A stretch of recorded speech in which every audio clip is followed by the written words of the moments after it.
Pas la première fois que de tels problèmes se posent. 1995, Alain Juppé, alors ministre des Affaires étrangères, s'indigne. Des diplomates américains auraient espionné la France sur son sol. Jamais cette affaire n'aurait dû être rendue publique.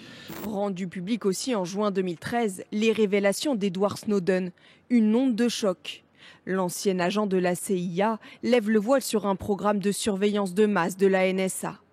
L'agence de renseignement américaine a espionné conversations téléphoniques, échanges sur Internet, des milliers de citoyens partout dans le monde, mais aussi des chefs d'État. Quelles seront les conséquences à tirer? D'abord que ça cesse dans les meilleurs délais.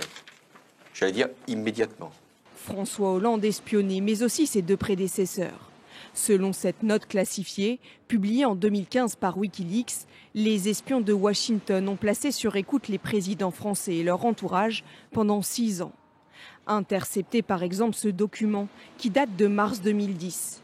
La NSA résume ainsi une conversation entre deux proches de Nicolas Sarkozy. Le président français, Sarkozy, compte aborder un certain nombre de sujets sensibles avec le président américain lors de leur rencontre le 31 mars prochain à Washington.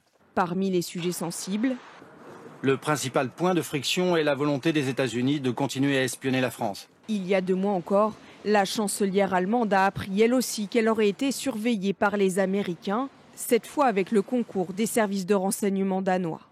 Ce n'est pas acceptable entre alliés. Et il n'y a pas de place entre nous pour le soupçon.